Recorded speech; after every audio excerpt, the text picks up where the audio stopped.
যুগল কিশোর। রাধা কৃষ্ণ ছাড়া আমরা কিছু জানি না, তোমার যুগল স্বরূপের দর্শন করা।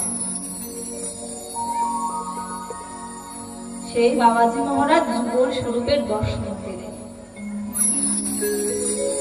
তাহলে ভাবুন যে আমরা মনে করি যে ভগবান বৃন্দাবনে লীলা করে চলে গেছেন, তো বৃন্দাবন এখন সামান্য ভূমি, তাই না?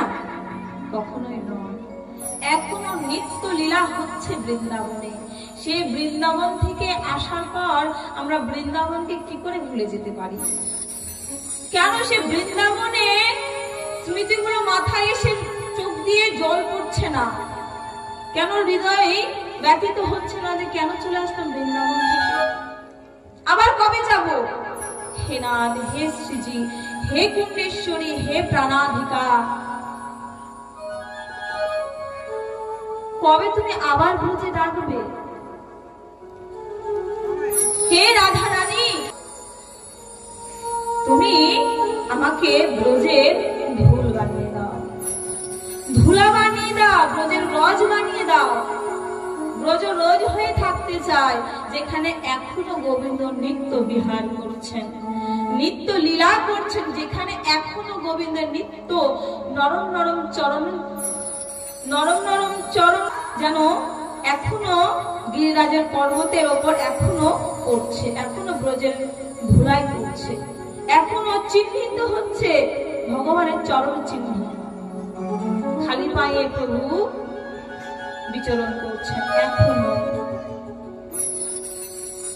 আমরা কেন এখনো রাধা রানীর কাছে সে বৃন্দাবনের রজ হতে চাইছি না?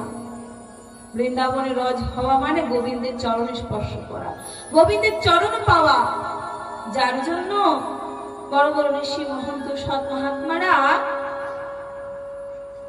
সংসার পরিত্যাগ করে বাবাজি হয়ে গোবিন্দকে তুষ্ট করছেন। বিষয় বাসনা ভোগ আদি সবকে পরিত্যাগ করে গোবিন্দের কাছে প্রার্থনা করছেন, হে প্রভু, মোক্ষ চাই না, আমাদের মুক্তি চাই না, হে নাথ, বৃন্দাবনের ভূমিতে পড়ে থাকতে চাই, বৃন্দাবনের ভূমিতে ধুলা হয়ে পড়ে থাকতে চাই, বৃন্দাবনের ভূমিতে লতা আদি গুল্ম হয়ে পড়ে থাকতে চাই, বৃন্দাবনের ভূমিতে একটু না কেন না, বৃন্দাবনের ভূমিতে পড়ে থাকতে চায় কে? সাধু মহাত্মা বৈষ্ণব জনেদের এটাই ইচ্ছা, এটাই বাসনা। মোক্ষ চান না, মুক্তি চান না। তাদেরকে যদি স্বর্গ, আমরা সবাই বলি ভালো কর্ম করো স্বর্গে যাবে, স্বর্গের সমস্ত প্রকারের ফ্যাসিলিটি রয়েছে, 5 স্টার হোটেলের থেকেও বেশি ফ্যাসিলিটি রয়েছে, কোনো কিছুর অভাব নেই স্বর্গে।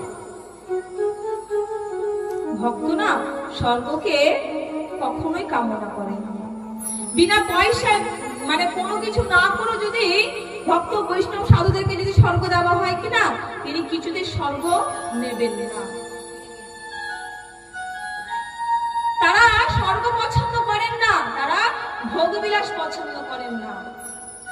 তারা বারবার চায়, কোনো ভোগ চায় না, কোনো ঐশ্বর্য চায় না, কোনো সুখ, কোনো শান্তি চায় না, শুধু ব্রজে পড়ে থাকতে পারে, তোমার নিত্য লীলা দর্শন করতে পারে। সমস্ত বৈষ্ণব সমাজ, সাধু সমাজ, ভক্ত সমাজের এই বাসনা, এই কামনা যে হে নাম মোহে ব্রজ কি ধুল বনা দো, हे राधिके मोहे ब्रज की धूल बना दो, मोहे ब्रज की धूल बना दो, लाडली श्री राधे, ब्रज की धूल बना दो, लाडली श्री राधे, मोहे ब्रज बना दो, लाडली श्री राधे। आखी बोललाम, माना कि मैं पतित बहुत हूँ, माना कि मैं पतित बहुत हूँ। हे श्रीजी, हे राधा रानी, स्वीकार करছি আমি পাপী, আমি অপরাধী, আমার দ্বারা নিত্য অপরাধ হয়েই যাচ্ছে, ইচ্ছে করে হোক অইচ্ছে হোক হয়ে যাচ্ছে। হে রাধে, মানা কি मैं পাপী তো আমরা, কিন্তু তুমি তো আমাদের মতো পাপীকে পাবন করবার জন্যই এসেছো। तेरो पतित पावन है नाम, लाडली श्री राधे। मोहि ब्रज की धूल बना